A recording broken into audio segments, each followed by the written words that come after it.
ইতিহাস হিসেবে আমরা কতই না প্রেম কাহিনী শুনে এসেছি, যেমন রাধা কৃষ্ণ, শাহজাহান মমতাজ, লেলা মজনু। কিন্তু আজকের ভিডিওতে আমি যাদের কথা বলবো ওনারা হলেন যোধাবাই আর আকবর। অনেকের মতে যোধাবাই আর আকবরের কাহিনী কল্পনা মাত্র, এটা নাকি বাস্তবে কোনোদিন ছিলই না।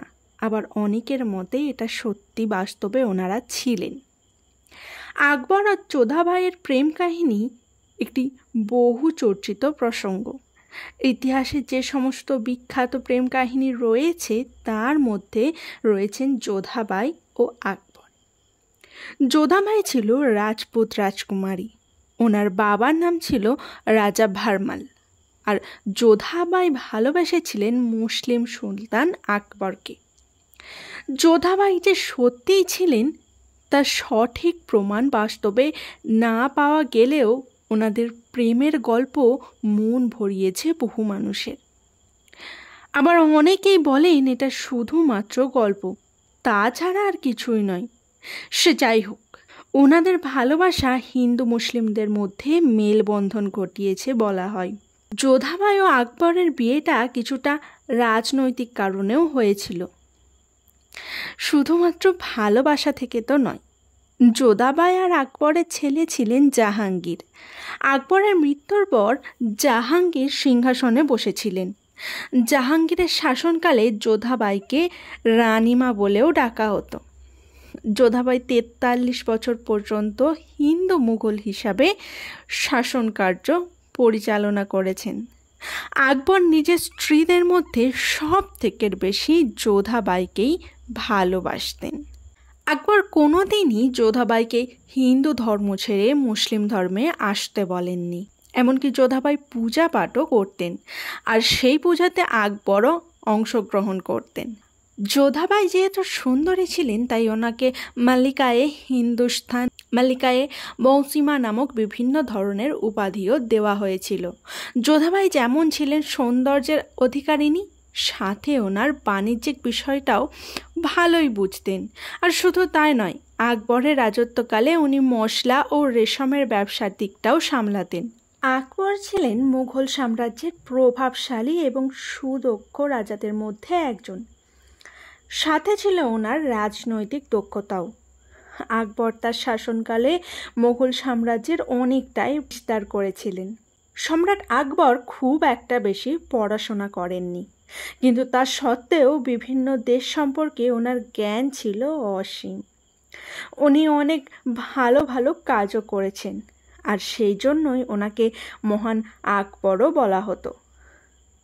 আকবর সব ধর্মকেই সমানভাবে সম্মান দিতেন, এমনকি অনেকগুলি ধর্মের একসাথে সমন্বয় ঘটিয়ে দ্বীন-ই-ইলাহি স্থাপন করেছিলেন। এবার আসি যোধাবাই আর আকবরের বিয়ে কিভাবে হয়েছিল। ওনাদের বিয়ে হয়েছিল রাজনৈতিক কারণে, একে অপরকে ভালোবেসে নয়। ওনারা দুজনকে ভালোবেসেছিলেন বিয়ের পর। আকবর চেয়েছিলেন পুরো ভারতকে উনি একাই শাসন করবেন, তাই যখন উনি নিজের সাম্রাজ্য বিস্তার করেছিলেন সেই সময় ওনার সবচেয়ে বড় শত্রু ছিল রাজপুতরা। আর রাজপুতরা যে কতটা শক্তিশালী তা আকবর জানতেন, আর তাই উনি ভারতের কিছু অংশে বুদ্ধির কৌশল করেছিলেন যাতে রাজপুতরা যুদ্ধের বদলে একটা সমঝোতায় আসেন। সম্রাট আকবরের কাছে বিশাল সৈন্যবাহিনী থাকার সত্ত্বেও উনি রাজপুতদের সাথে পারিবারিকভাবে সমঝোতায় আসার কৌশল করেছিলেন। আর আকবরের এই কৌশল দেখেই বোঝা যায় যে উনি কতটা উদার মনের ছিলেন। আকবর নিজের রাজনৈতিক বুদ্ধি প্রয়োগ করে রাজা ভারমালের 3 কন্যাকে বন্দি করে নিয়েছিলেন, আর সেই জন্যই রাজা ভারমাল নিজের ইচ্ছে না থাকার সত্ত্বেও আকবরের কথায় রাজি হতেই হয়েছিল, আর সাথে সন্ধি করেছিলেন। এই সন্ধি অনুযায়ী রাজা ভারমাল তার কন্যা যোধাবাইয়ের সাথে আকবরের বিয়ে দিয়েছিলেন, আর এখান থেকেই যোধাবাই আর আকবরের প্রেম কাহিনী শুরু হয়েছিল।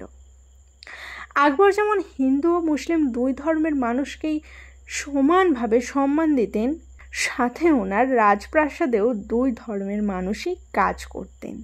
আকবরের এই গুণটি দেখেই যোধাবাই ওনাকে ভালোবেসে ফেলেছিলেন। এমনকি অনেক সময় রাজকার্য পরিচালনা করতে গিয়ে যোধাবাইয়ের সাথে উনি পরামর্শও করেছেন। এরপর যখন যোধাবাই মারা যান 19 মে 1623 সালে, তখন ওনার ইচ্ছে অনুযায়ী আকবরের পাশেই ওনাকে কবরস্থ করা হয়েছিল।